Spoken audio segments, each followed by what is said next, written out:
Welcome everybody to the 237th talk on allocators at CppCon 2017. My name's Bob Steagall. I'm here on my own dime representing myself, and I'd like to talk a little bit about how to write a custom allocator.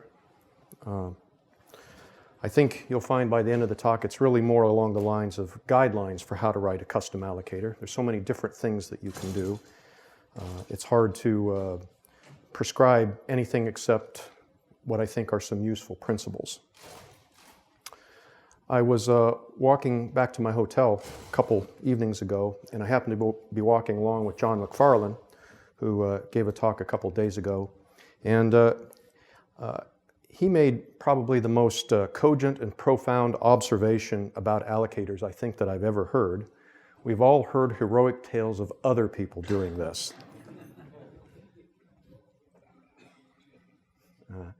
That being said, what I'd like to do is provide a little bit of useful background in understanding the modern allocator facilities. So I'll try to get through the background stuff pretty quickly. And also I should say I've got a lot of slides. The slides are numbered, so if you have questions, I'd ask you to please hold until the end, unless I've done something really super egregiously wrong. So what is an allocator, and why would you want to write your own? I think I'll try to address that a little bit. I'd like to provide a little bit of background, go under the surface a little bit to understand the original allocator facilities. I'm going to spend a fair bit of time trying to describe the modern allocator facilities at a fairly shallow level. I think in order to understand the principles on the last couple of slides about how to write an allocator, it's necessary to understand a little bit of how the allocator facilities themselves work. And I say facilities because there's no longer simply an allocator class. There is a whole set of classes that work together to provide allocation services to the new standard containers and other things. I'll spend a few slides talking about the modern allocators from a containers perspective. As you write your allocator, I think it's useful to understand how a container will use your allocator. It's much more complex than it used to be before C++11. And as I said, I'd like to end with a few guidelines. I'd originally wanted to give the talk over 2 sessions, but there wasn't enough time in the program, so I'm going to end on guidelines instead of a lot of examples. So let's talk about what an allocator is, or what the purpose of an allocator is. In the 4th edition of the C++ programming language, Bjarne Stroustrup says that the basic purpose is to provide a source of memory for some given type and to return that, and a place to return that memory to once it's no longer needed. Earlier in the week, I'm stealing a quote from Alistair here, an allocator is a service that grants exclusive use of a region of memory to a client. And the corollary to this that I didn't put on the slide is that hopefully the client will be good and give that memory back at some point. So what's a standard library allocator? Well, it's a kind of object that's used by the standard library to manage memory. Usually we see it as an implementation detail of the standard containers as a template parameter. It's that thing off to the right that's got a default argument that nobody ever really looks at or messes with and just kind of pretends doesn't exist, because it can be painful if you don't pretend. Allocators were invented by Stepanov many years ago as part of the original STL. It was partly an attempt to solve the problem of different sized pointer types on DOS, which was the dominant operating system of the time. There was this funny 16-bit addressing model with segments and offsets, but you could address more than 16 bits of memory, and consequently there were pointers that had different sizes. And there was a desire to abstract those weird things away from the compilers, or the containers, so they didn't need to think about that or be aware of it. After some review a long time ago by the committee long ago, there was also a desire to make the library itself more flexible and independent of these underlying pointer types. I think also there was a recognition that containers have special needs. They need an interface that's more granular, a finer level of control than the new and delete operators. They want to perform allocation, construction, destruction, and deallocation as 4 separate and distinct things. And this is what the service that allocators provide. Most importantly, perhaps, they separate allocation from construction, which is different than the new operator, and they separate destruction from deallocation, which is different than the way the delete operator works. They encapsulate information about the allocation strategy, and by that I mean the algorithms by which the allocator carves up blocks of memory into chunks and hands those chunks to its client. The containers don't need to know what that is. They encapsulate information about the addressing model. I just mentioned one possible addressing model, that of near and far pointers under DOS. As it turns out, in modern C++, you can have addressing models besides that which is provided by native pointers. And of course, it goes without saying that they hide memory management and address model details from the containers. The containers don't need to know about these things. They just have a very simple interface that they use to get the memory that they need to construct objects, destroy objects, and give the memory back. And if we're lucky, a well-written allocator will support reuse, and you can use it across container types if that's suitable. So why would you want to write your own allocator? It seems like a lot of work, and actually it is. Well, the reason that's most often given is you want to get higher performance in some way. You might desire to implement some sort of stack-based allocator. You have a container, you don't want to go to the heap. Perhaps you only need a fixed limited amount of memory and you know you're never going to need more than that. Maybe you want to somehow exploit locality of reference with data that's also on the stack. You may want to have a heap, whether it's on the stack or not, that is dedicated exclusively to a particular container. I'm never going to share elements with anybody else. I'm never going to swap elements with anybody else.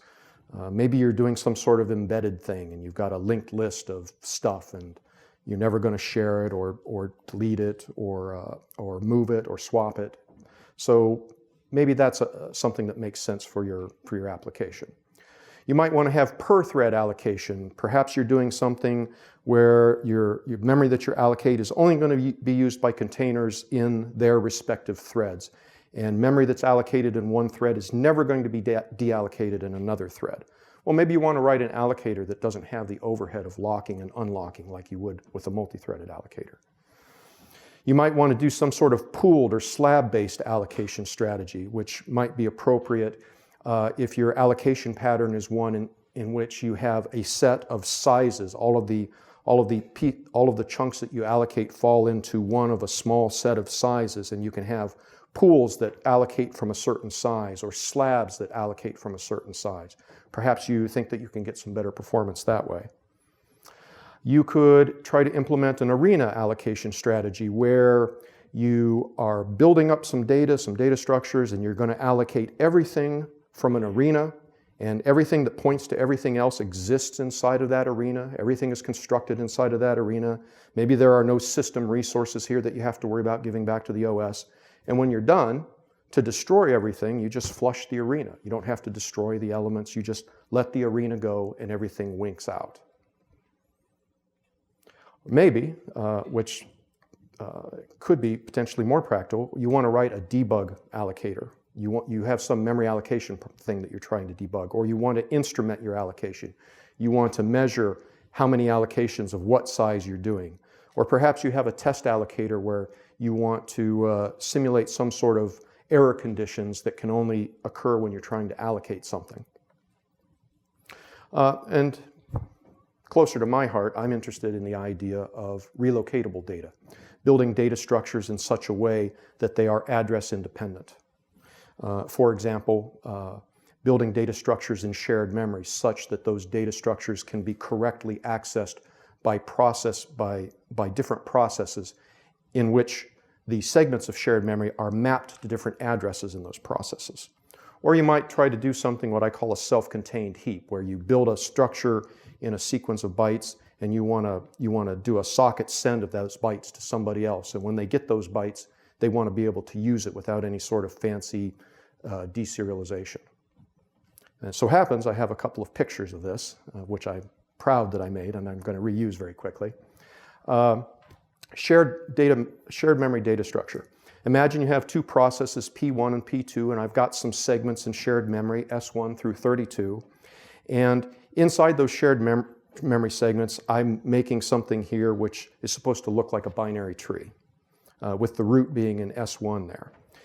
And in process P1, the operating system has mapped all of those segments into a set of addresses. In process P2, each of those segments has been mapped into a different address. And yet, I want to be able to use that tree in both processes without any special serialization or deserialization. I want to abstract that addressing model and hide it in a fancy pointer type. And I want my containers just to work without needing to know about it. A second application, that is of the self-contained heap or self-contained DOM. Imagine for a second this represents some document object model. Maybe it's a very simple thing that I've stuck in a red-black tree. Maybe it's some strings or something. Well, I can imagine creating a data structure where on the left there, you've got three things which comprise the essence of my tree structure, and they are placement constructed into the beginning of some buffer, and there's a heap behind, a tail buffer, so to speak.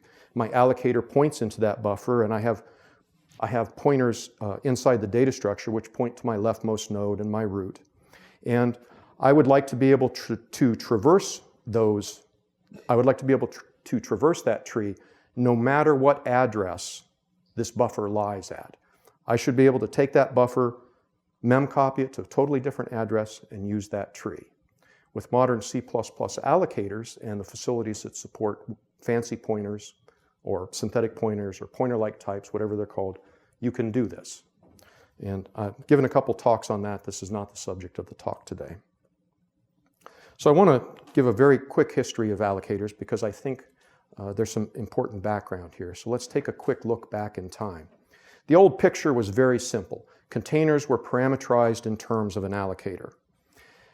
And they used the services of that allocator directly. The containers were free to assume in C++ 98 and 03 that a pointer was a T star, a const pointer was a T const star, a void pointer was a void star, and so on and so forth down the list. They were also free to assume that any two instances of a given allocator template compared equal. They were also free to assume that any two instances of an allocator were interchangeable. And by that, what I mean is the little code snippet you see on the last line. In old school allocators, you could allocate some bytes from allocator instance B and deallocate them in allocator instance B.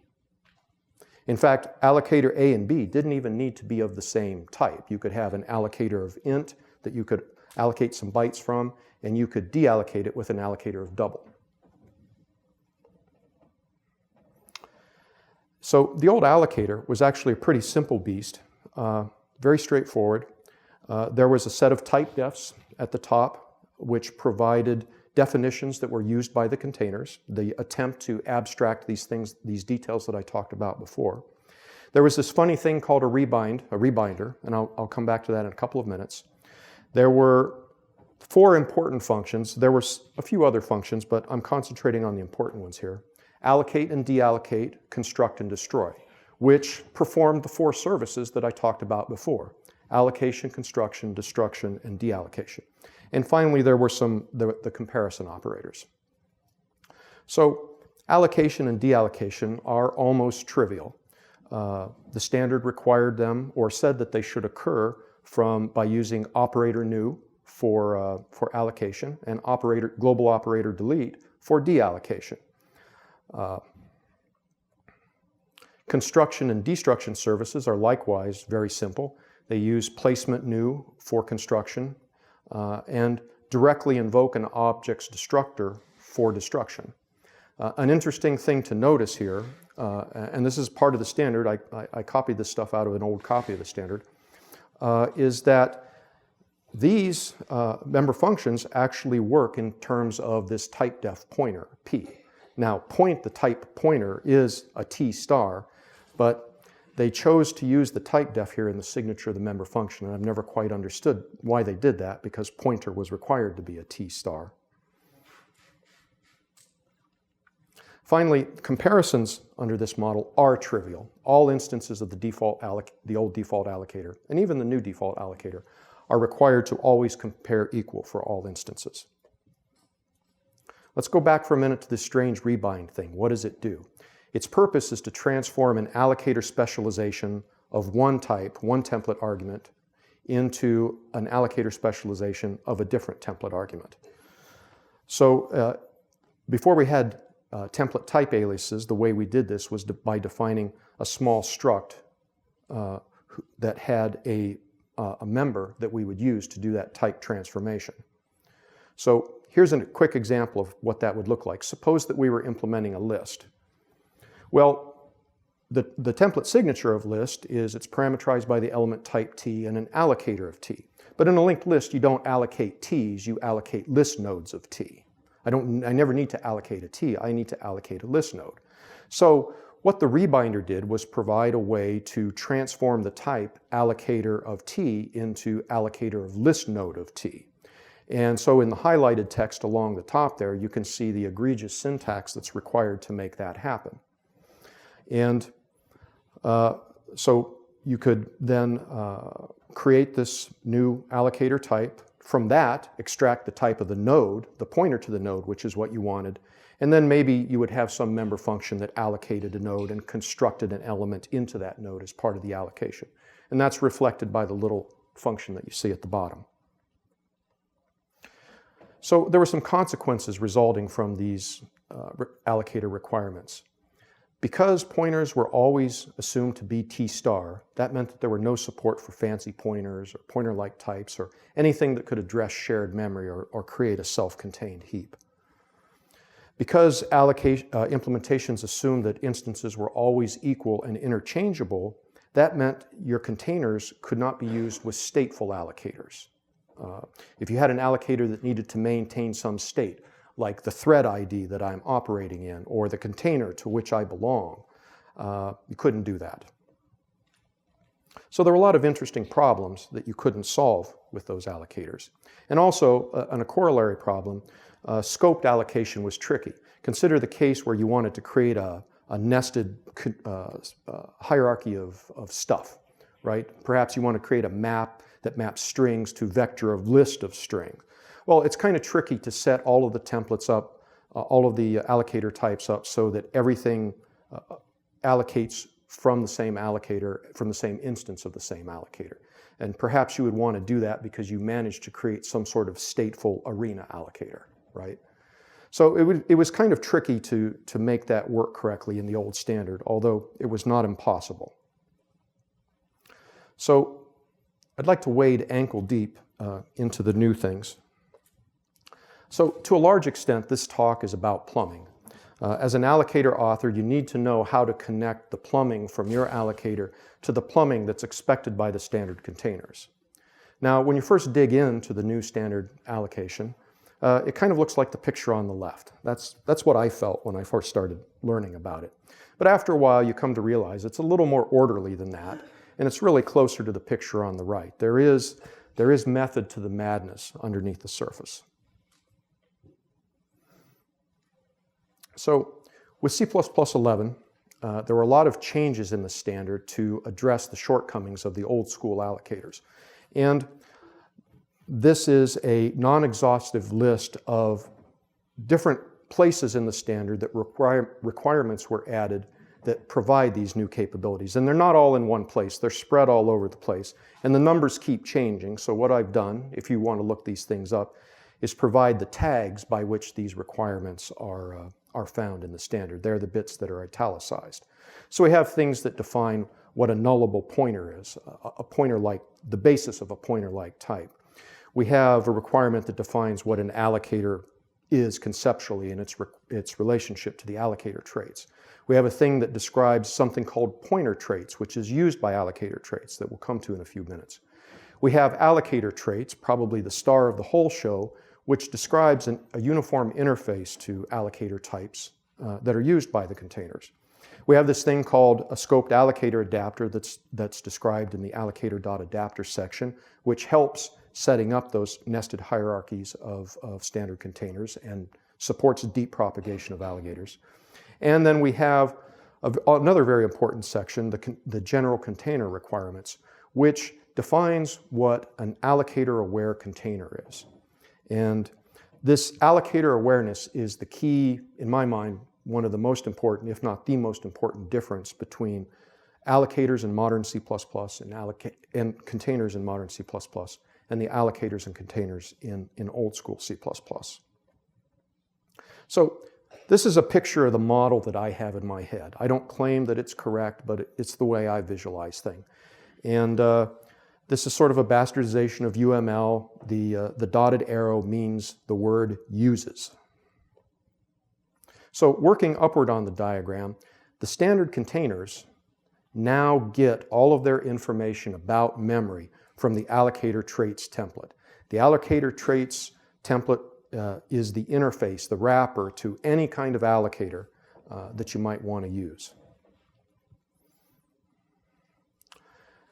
Now, the Allocator Traits template builds a picture of the storage services that are provided by the allocator itself, and it also uses services of the pointer traits to transform information that it gets from the allocator into other pieces of information that it finds useful.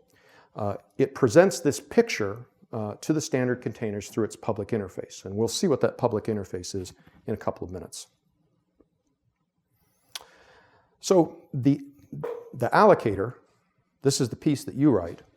This is the thing that provides, at a minimum, allocation and deallocation services. There's a very small number of things that a minimal allocator has to provide in order to work with a standard container.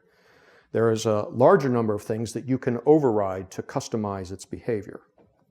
And as I said earlier, the pointer traits template is used to transform information received from the allocator for the purposes of allocator traits. As you can guess, it's a way of transforming type information about pointers that's provided by the allocator to pointers that the container might need.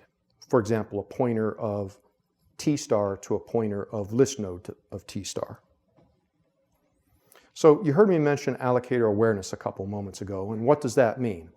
Well, pedantically speaking, it means fulfilling the requirements that you'll find in Table 86 of the recent draft standard, and I think the standard that will be adopted here, or has been voted in, and we'll see published soon.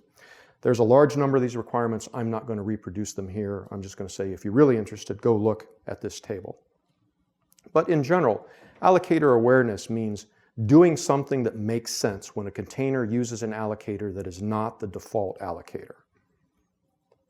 And in the case of modern C++, this means being able to support synthetic pointers for addressing operations, having non-traditional addressing models, having allocators that can contain state, having allocators that can be non-equal and non-interchangeable, or allocators that can have non-trivial copy, move, and swap semantics. The old school allocator was completely stateless. As I said, every instance of that allocator was, in a sense, equal to every other instance. But you don't have to do that anymore. You have a lot more power at your fingertips. So I mentioned on this slide the word propagate, having to do with copy, move, and swap semantics. So now I'd like to talk a little bit about quickly what propagation means, allocator propagation. Say that 3 times fast. So there are 2 kinds of propagation, lateral propagation and deep propagation. At least that's the terminology that's in common usage. So lateral propagation refers to what happens to a container's allocator during the process of copy construction, move construction, copy assignment, move assignment, or swap. Deep propagation refers to the process of nesting the allocator type and instance of the outermost container in a container hierarchy down into the innermost container. Consider again the previous example of a map that mapped strings to vectors of lists of strings. And you want to pass the same allocator instance down to all of those guys so they can allocate from the same arena. The scoped allocator adapter was designed to help with exactly this situation.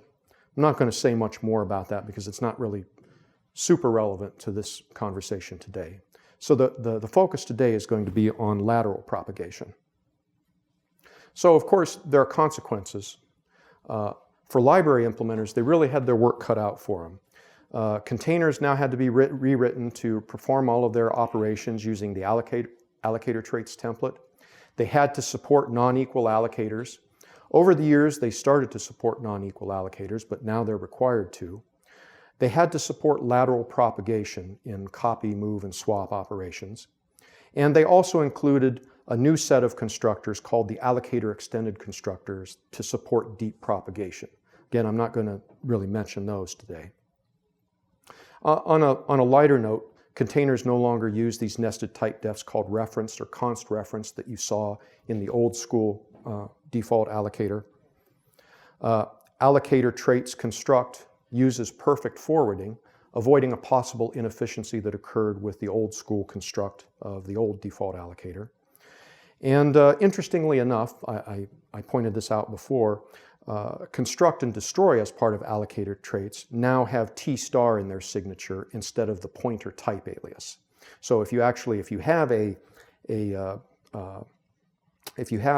pointer of some synthetic pointer to some type, you have to provide a conversion operation to the native pointer of that type if you want to use allocator traits construct to construct an instance using that pointer. For library users, life got easier.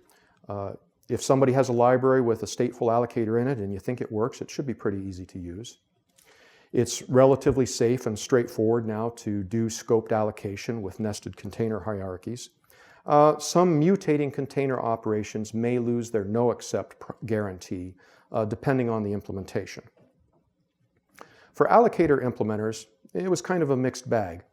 Part of it was easier and part of it's more difficult. Certainly some of the verbiage was removed. There's no need to implement construct and destroy or have reference or const reference type defs. And really, the work that you need to do is in thinking about what properties and services that you want to specify or that you want to override the ones that are provided by allocator traits. And that's actually the hard work, deciding for my new allocator, how am I going to specify copy, move, or swap operations if it's stateful? How am I going to represent pointers if I want to use some sort of non-traditional memory addressing model? So let's take a quick partial look at what the containers expect. Here's a phony container which has a signature that's at the top of the container that's kind of similar to most of the containers. There's a type def for a value type. There is the value type which is required. There's a type def called allocator type. There's a type def now for allocator traits, which is a specialization of allocator traits in terms of the allocator type. Then there are these type defs for pointer, const pointer, size type, and difference type. And now these are expressed in terms of the equivalent type from allocator traits. Allocator traits is providing information to the container which the container is going to use internally. And down at the bottom, the containers still use these type defs, reference and const reference, but they don't get them from the allocator anymore. They implement them themselves. So now let's jump knee-deep into allocator traits. As I said, this is sort of the wiring that holds it all together, and I'd like to talk about the important public parts of the allocator traits interface. As I said, it provides a uniform interface to allocators that's used by the containers. It attempts to get information from an allocator and normalize it in a way that a container can use. If there is some bit of information that is required by a container that's not provided by your allocator, the allocator traits will very cleverly pick a reasonable what it thinks is a reasonable default for it. It supplies a lot of boilerplate that had to be part of the old school allocators, and it's also backwardly compatible with those allocators.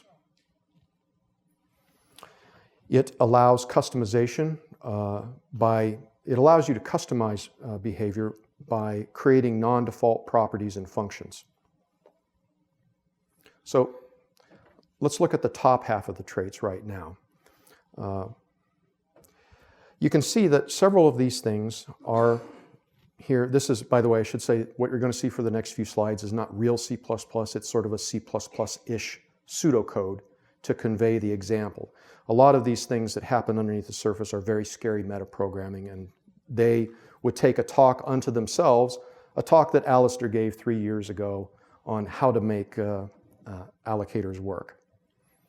So from the perspective of the container, the things that are required by your allocator has to provide value type as a nested type def.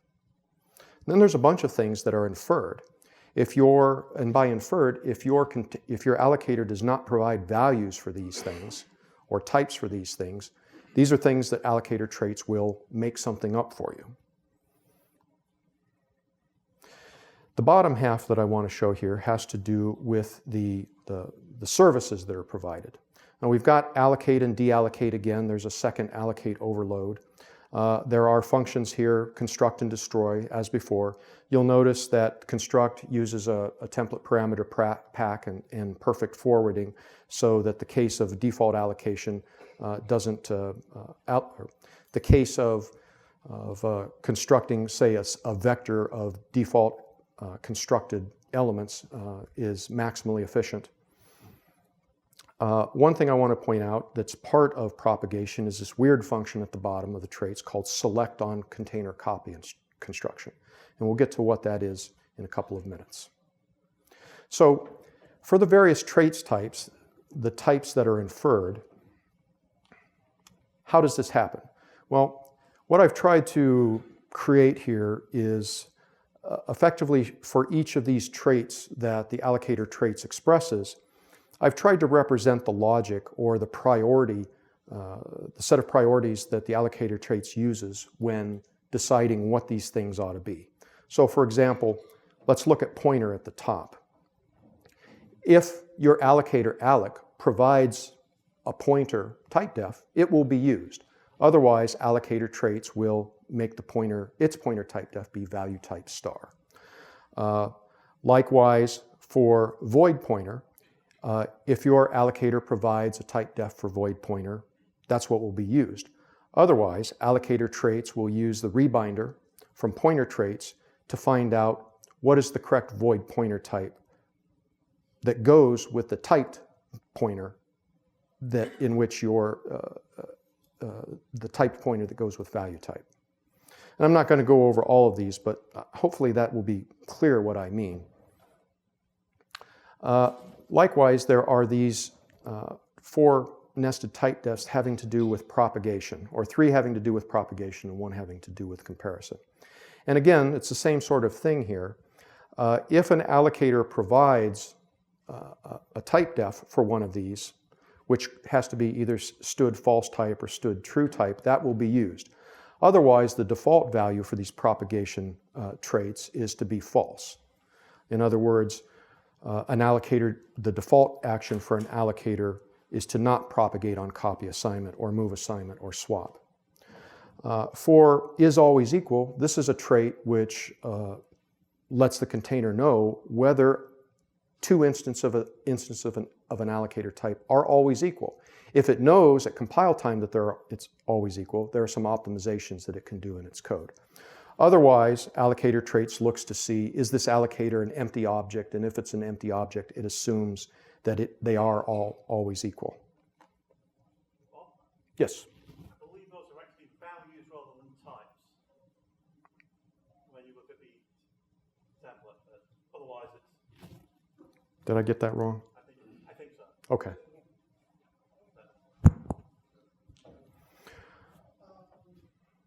Okay, so...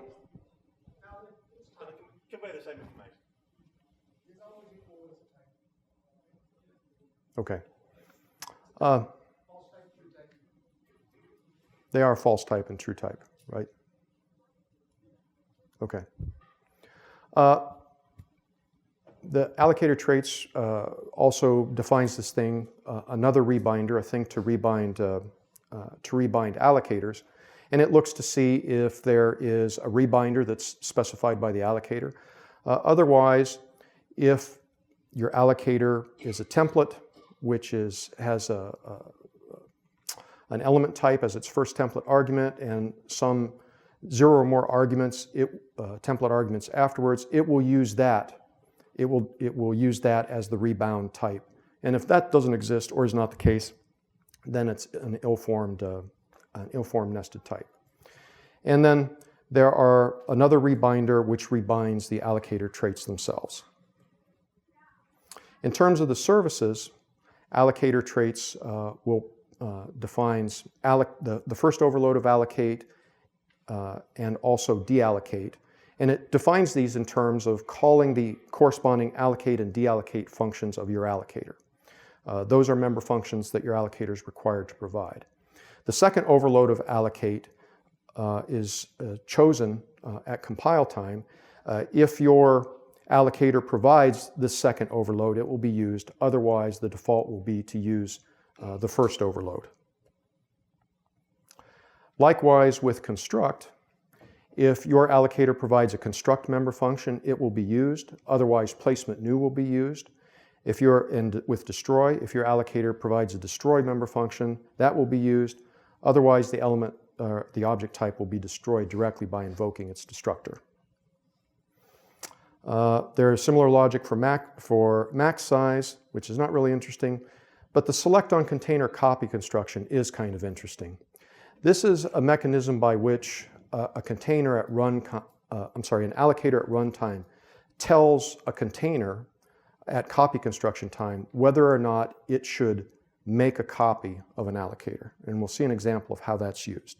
The default is to look the logic is to look and see, does your allocator define this member function? If not, it's just going to return the argument. Now I'd like to take a couple of minutes and look at the pointer traits helper.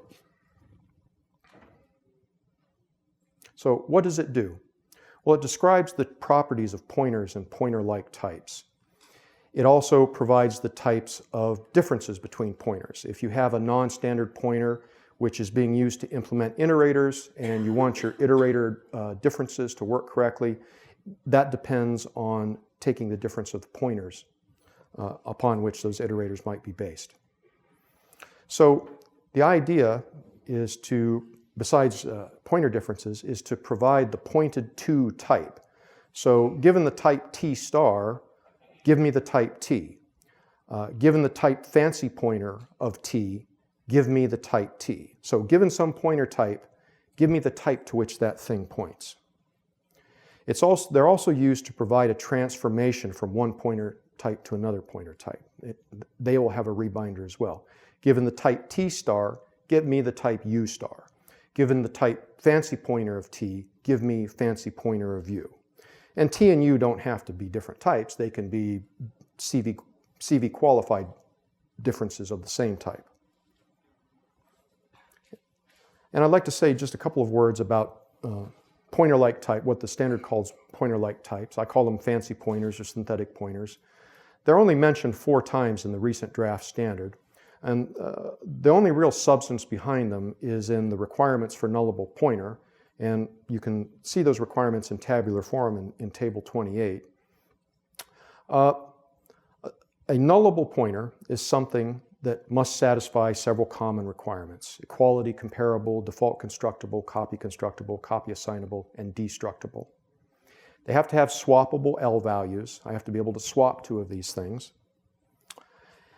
If I default initialize it, I'm allowed to create an indeterminate result, and doing so may result, using that may result in undefined behavior. If I value initialize it, I'm required to create a value that represents a null result.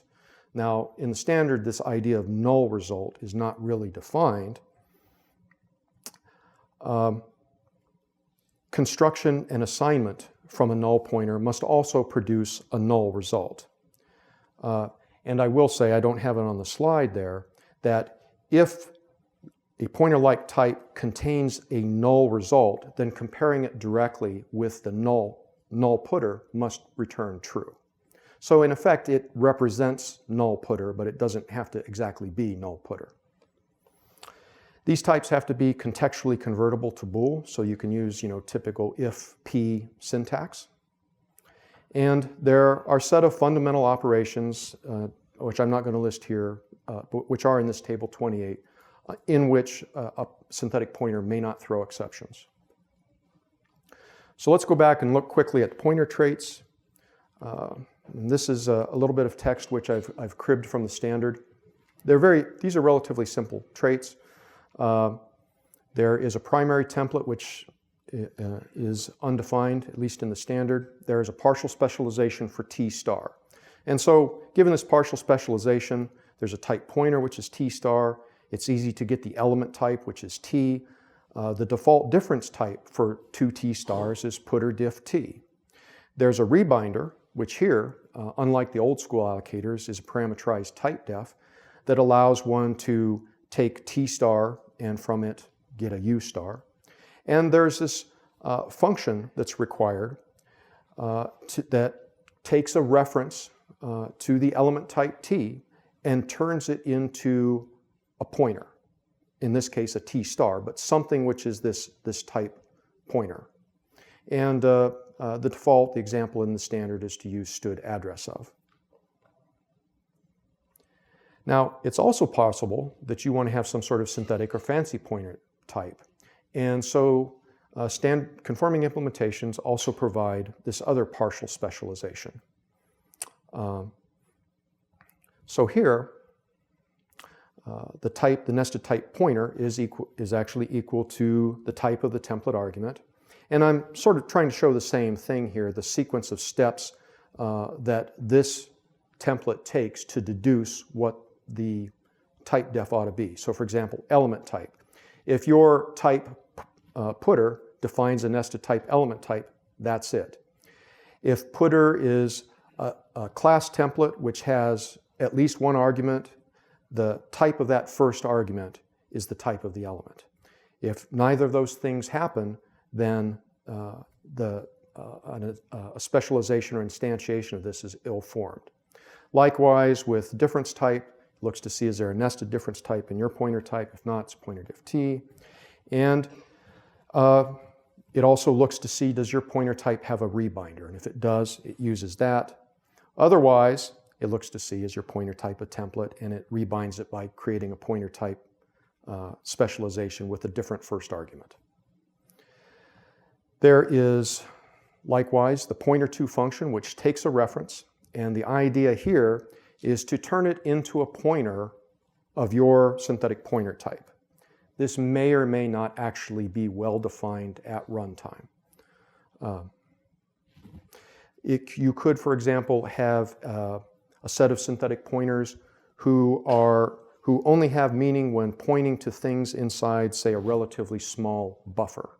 And that buffer may be very far away from your stack. And if you have something that's on your stack and you use this function to get a pointer to that thing on the stack, which is very far away and out of range for that buffer over which that pointer has meaning, that pointer will not have meaning. You can probably compute it at runtime, but it's probably an error.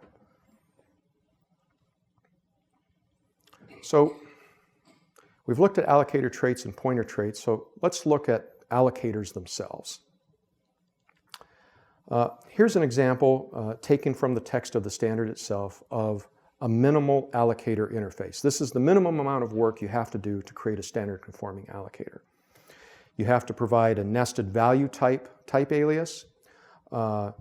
You provide a constructor which may take some parameters. You have to have a converting constructor from allocators of a different type. You have to provide the allocate and deallocate member functions. And you also have to provide compares equal and compares not equal operators. Very straightforward, very simple to use. This is a stateless allocator. There's no member data. Any specialization can be constructed from any other specialization. And now notice that if we think about this in terms, what is allocator traits going to think about this? Allocator traits is going to be parameterized in terms of this, and it's going to have to return some type information to the container. Well, we're interested in the propagation traits, and the propagation traits are by default all false. So when this thing is parameterized or specialized by allocator traits, and that's presented to the container is going to think that this does not propagate on copy assignment, it does not propagate on move assignment, it does not propagate on swap. And because it's empty, though, the allocator traits is going to believe that all instances of this thing compare equal. The default allocator is slightly more complex. It's basically the same idea. The real differences here are the fact that there is a default constructor and that the propagate on container move assignment and is always equal nested type defs are actually defined here. The is always equal is defined true type, I think, to ensure that it's deliberately specified that all instances of this allocator is true. And propagate on move assignment is true so that containers can maintain the no except property on move assignment. Likewise, with the old school allocator, the implementation is quite straightforward. Allocate calls global operator new, deallocate calls global operator delete. You notice I don't have construct and destroy functions because those are provided by allocator traits. Likewise, the equals and not equals comparison operators return true and false respectively, indicating that all instances of this type always compare equal. But that's not the whole story. There's a new kid in town. Starting with C++17, as part of the STUD PMR namespace, there are now these new things called polymorphic memory resources, and I personally think that this is a good idea. They provide the ability to tailor the allocation behavior of a container at runtime through dynamic polymorphism rather than at compile time through static polymorphism with different template types. The way they work, very simply, is that the client allocator type stores a pointer to a base class memory resource, and to actually create a memory resource, something that allocates memory, you derive your new type from this base class and you implement a very small number of member functions. In this particular case, there is no lateral propagation. Alistair said it very well on Monday. When you do this, when you use PMR and you instantiate an allocator sticks for life of the container. It doesn't get swapped, it doesn't get propagated out. You create a container with a PMR-based memory resource, that resource sticks with the container for life. So what's this base class look like? Well, it's pretty straightforward. There is this max align nested integer, which tells the alignment, the size of alignment. There are these public functions for allocate and deallocate, which are required by allocator traits. There's a runtime function for is equal. And then the actual dirty work is done behind the scenes by these private virtual functions that you would override in a derived class to actually provide these services. For example, in the standard, there is a PMR called monotonic buffer resource. It's publicly derived from memory resource. It's got far more constructors than I have listed here. I wanted to keep it all on one slide. There's a couple of additional member functions. Of interest here is the fact that the copy constructor and the copy assignment operator have been deleted. Copying cannot be done, and by extension, moving cannot be done. And that goes along, that confirms the idea, or is in coincidence with the idea, that these things do not propagate. They stick for life with the container. In this particular case, you can see that for this type, the do allocate, do deallocate, and do is equal functions are actually overridden and implemented in this type. And that's how you provide that behavior. There are a couple more of these. There's a synchronized, what's it called, Alistair? Synchronized memory buffer, unsynchronized memory buffer. There's the general buffer, the global memory buffer. There's more than monotonic buffer resource. Pools, thank you, pools. Synchronized memory pool, unsynchronized memory pool. So to work with the memory resources, there is now in the PMR namespace this allocator type that's designed to work specifically with these resources, the polymorphic allocator. And as an example of how one might implement that, you can see that I've stored in the private section here a pointer to my memory resource. And I have my second constructor there as one that takes a pointer to that resource. And what this means is that this resource has to be instantiated, if you want it to work nicely, have a longer lifetime than the allocator, which means having a longer lifetime than the container. The memory resource has to have a lifetime that is a superset of the lifetime of the allocators and containers that use that resource. Also, in this case, this allocator, the allocator, the copy semantics, and by extension move semantics are deleted, and they take on the default values for the propagation traits. Nothing propagates, and because this is not an empty class, and because this does not specifically create the is always equal trait, allocator traits will deduce that not all instances of this are equal, and so there will actually be a runtime comparison to determine are two resources equal, and that will be handled by this member function do is equal. And in the examples that I've seen, really it determines if two resources are equal by looking at the value of the pointer in the allocator.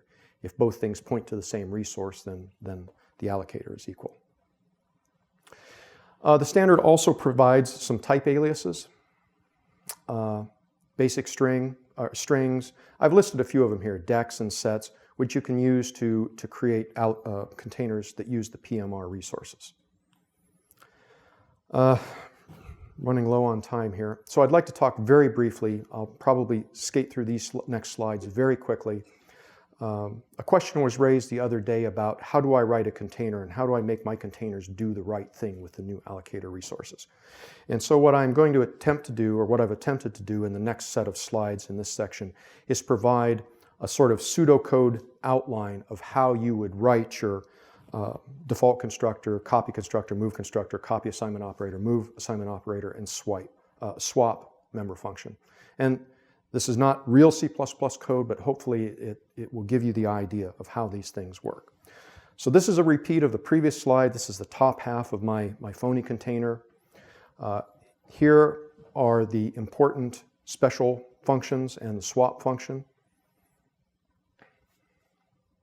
Here, for purposes of exposition, is how I'm implementing my phony container. I've got something that I'm just calling my implementation data. I've got an instance of my allocator type. And for the purposes of my outline functions, I've got two helper functions, assign from and clear and delete memory, just so I don't have to write lots of extra code. So for copy construction, in the first copy constructor, I'm copy constructing another container and I don't have an allocator argument. This is where that funny select on copy construction function comes from, and this is where it's used. So really the logic here is unless the allocator, malloc, has a member function that returns itself or it returns a temporary, I'm going to copy the allocator that's part of other. So what that means is I'm either going to copy from the allocator in the other, or it's going to be some temporary object because it doesn't propagate. I probably didn't explain that very well, but maybe I'll come back to it. The second copy constructor is very straightforward. I'm just going to assign from my other implementation, and I'm going to copy construct my allocator. Move construction is actually pretty straightforward. In the first, I'm going to move from my implementation, and I'm going to move from my other allocator, which may be trivial or may be copying. In the second move constructor, I'm going to move from my implementation. Because I've provided a const reference to the allocator, I'm going to have to copy construct from that.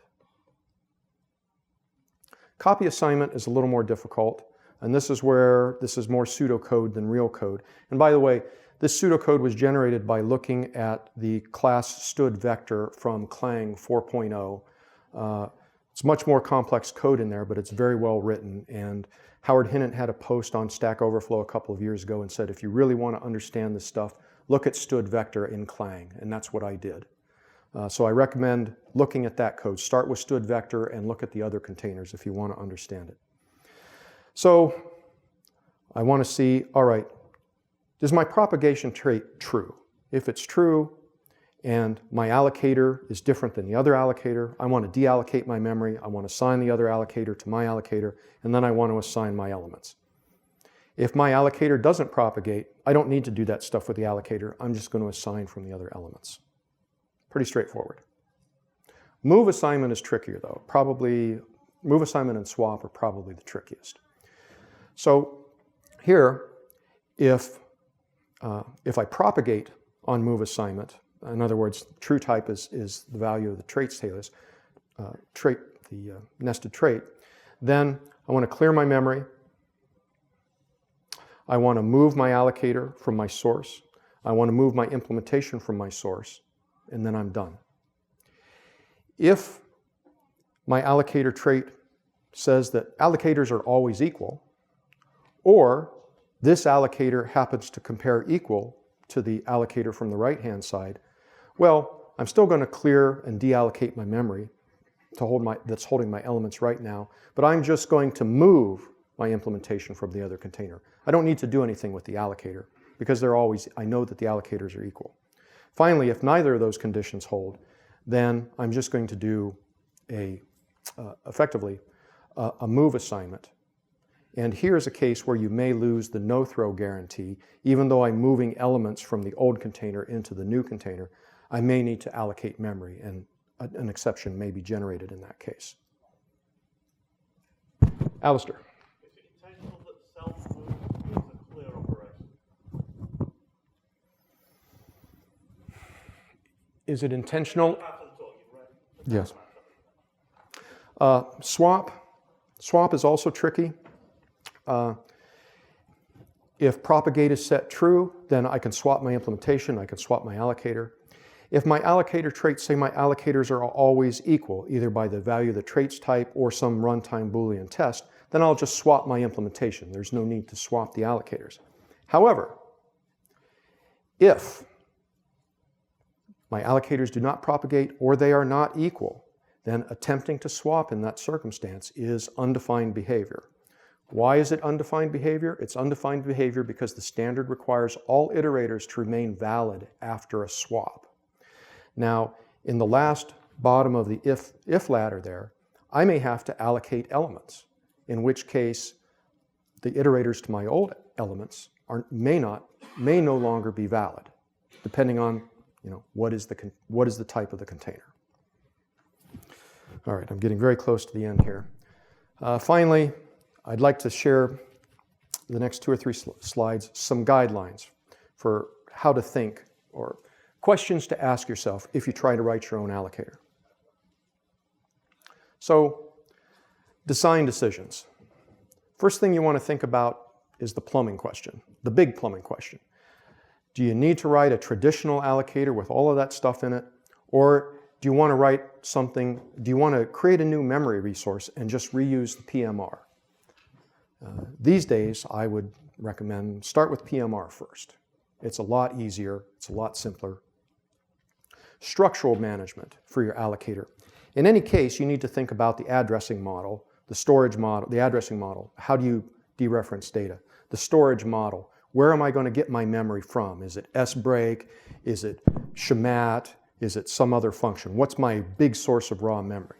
The pointer interface. Am I using natural pointers or some sort of synthetic pointer that implements my addressing model? In the case of PMR, addressing model and pointer interface, they're fixed for you. They are T-star. There's no real decision to make there. Your allocation strategy. How are you going to carve up big segments of bytes into little chunks that are used by your containers? Concurrency management. If you're going to write an allocator that is going to be used in multi-threaded applications, you need to think about thread safety. If you're writing an allocator for a database engine or something like that, you might even need to think about transaction safety. keeping transaction logs so that you can, commit and roll back and do transaction-safe allocation. So if you really like pain and you want to build a traditional allocator, I strongly recommend review the minimal and default allocator interfaces and read the sections in the standard, those requirements that I listed several slides ago. And decide how to specify the properties and functionalities that you want. Now, I haven't mentioned this, and I'm only going to say it very quickly. You can put all of that stuff in the allocator itself, in your custom allocator. You're also allowed to partially specialize allocator traits and pointer traits. I don't recommend doing that. I recommend put everything in your allocator. You need to decide, as I mentioned before, synthetic pointers or ordinary pointers. Do I need a self-contained heap or shared memory, in which case you're going to want to write a synthetic pointer, or can I get by with ordinary pointers because I don't care about that? If they're synthetic, don't forget to write a rebinder in your pointer type. If they're synthetic, you have to define that two-pointer member function, and you have to think very hard about the implementation of that function. Like I said, if your synthetic pointer is such that it can consistently cover the entirety of the address space, then it's easy. If the semantic of your synthetic pointer is such that it's only applicable over a small part of your address space, then you need to think about what to do if you want to take a pointer to something that's not part of that little segment. What does that mean? Yeah, I've got to decide that for yourself. Do specify the rebinder for your allocator. Do specify your allocator's nested value type. Actually, you have to do that. If the instances always compare equal, then define the nested type alias and set it to true type. That'll buy you a little tiny bit of speed at runtime because the containers will make compile time decisions about what to do. If the instances do not propagate on copy construction, define a select on copy construction member function as part of your allocator that returns a temporary value. That temporary value is what will be propagated into the containers allocator. If you want your instances to propagate on copy assignment, then define the nested type alias as true type. Same thing for move assignment, and the same thing for swap. You need to think about what the semantic of your allocator is, and does copying, moving, and swapping instances of the allocator, does it make sense? If it does, set these things true. It's hard to think of cases where it does. They're probably fairly rare, but if they do, you need to think about it and do the right thing. If you're going the PMR route, which I recommend starting out with, the real question you have to answer is which base class do I want to work with? You can always start with memory resource. There are the others that are derived from memory resource. Perhaps you want to override their behavior, although their member functions may be set final. I don't remember. But it's easy enough to create something new from memory resource and create some sort of, not create, but test different allocation strategies for your application. And not worry about synthetic pointers or propagation traits or any of the other stuff you have to worry about with traditional allocators. Yes, I'm running over. Okay, well, anyways. Thank you for attending. Sorry I ran over.